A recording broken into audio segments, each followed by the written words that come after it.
Section 8.2 is on multiplying a polynomial by a monomial. So in order to multiply a polynomial, remember that's going to have more than one monomial combined by addition or subtraction, by a monomial, we're just going to use the distributive property. And the best way to do this is just to take a look at a couple examples here. So number one here, find each product. So we're going to be multiplying. So I have 5x squared times the quantity, negative 4x squared plus 2x minus 7. In order to multiply these, I'm just going to multiply each term of the polynomial by 5x squared.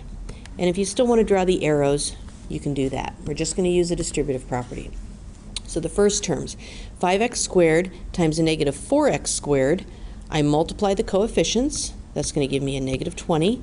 And then to multiply x squared times x squared, I add the exponents. That gives me x to the fourth. Now I'm going to do 5x squared times a positive 2x. 5 times 2 gives me 10. X squared times x gives me x to the third because I'm adding the exponent 2 with the exponent 1. And my last one, 5x squared times negative 7 gives me negative 35x squared. And there's my final answer. Let's take a look at another example.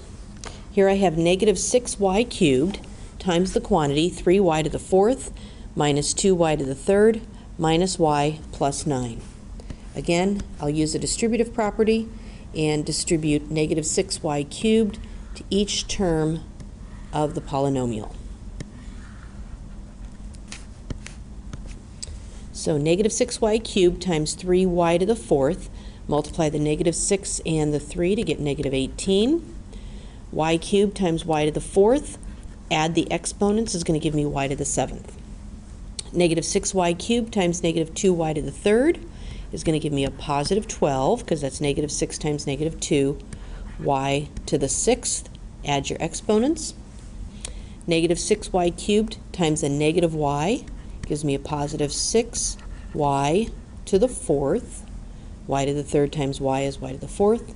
And negative 6y cubed times 9 is going to give me a negative 54y cubed. So we're just using the distributive property. Make sure you keep track of all of your terms, multiply the coefficients, and add the exponents on the variables.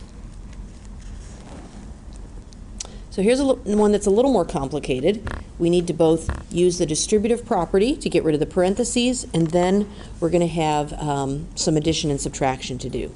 So I have 3 times the quantity 5x squared plus 2x minus 4 minus x times the quantity 7x squared plus 2x minus 3. So the first thing I want to do is distribute this 3 to each of these terms to get rid of the first set of parentheses.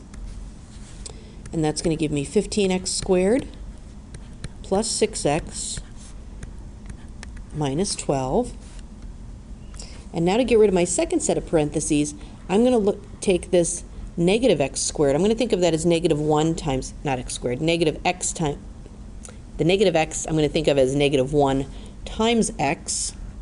Keep the negative with it and distribute that to each term of this second polynomial. So negative x times 7x squared is going to give me a negative 7x cubed to the third power. Negative x times 2x squared is going to give me, negative x times 2x is going to give me a negative 2x squared. And negative x times negative 3 gives me a positive 3x. I'm not quite finished because now I need to combine like terms.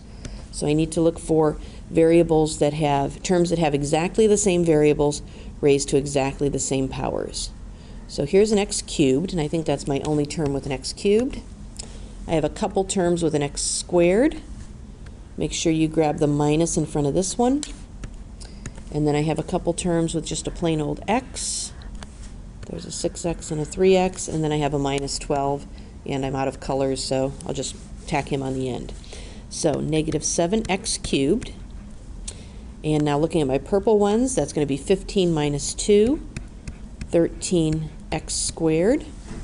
Looking at my green ones is going to give me a positive 9x and then minus 12. You can put these in any order. It actually looks a little bit better if you write it in descending powers of x. So x to the third, x to the 2, x to the 1, and then no x.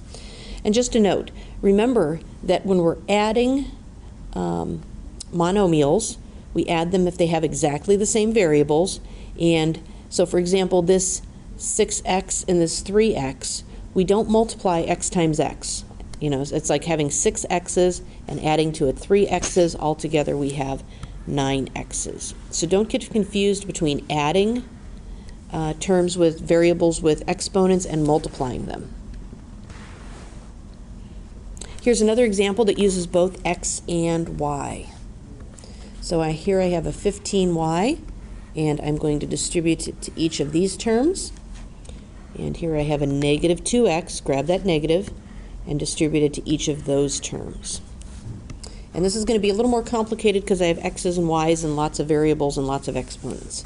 So 15y times 10x cubed y to the 5th, multiply your coefficients, that's going to give me 150, and then I have x cubed y to the 6th. Because this term didn't have any x's, I just keep the x cubed. Y times y to the 5th gives me y to the 6th. 15y times 5x squared y is going to give me 75, because that's 15 times 5, x squared, y squared. This x squared from here, and y times y gives me y squared. Over here, negative 2x times xy squared is going to give me negative 2x squared, y squared.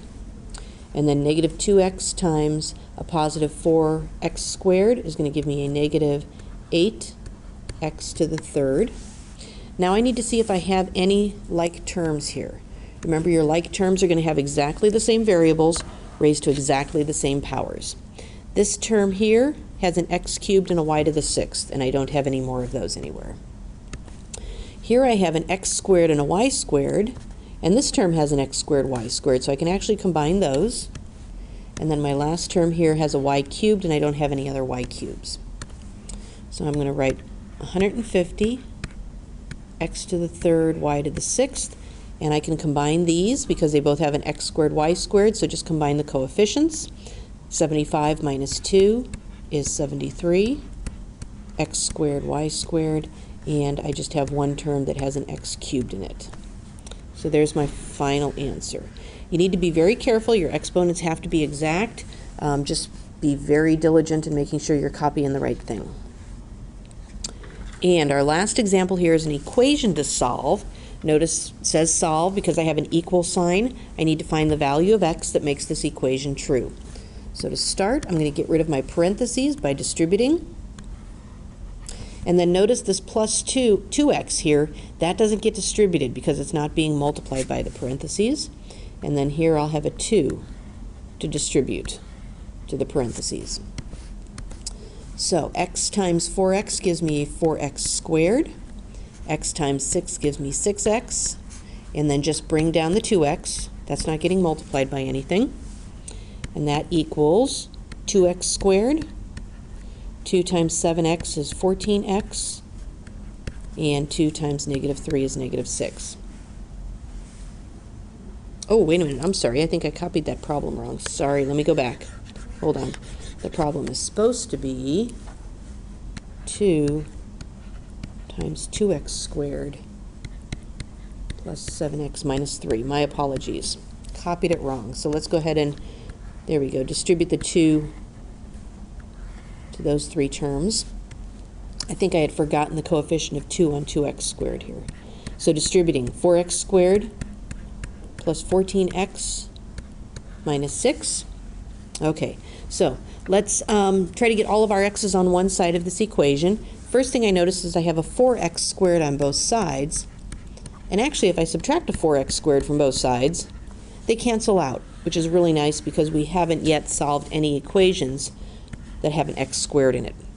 The other thing I'm noticing is I have a 6x and a 2x. I can combine those like terms to give me 8x.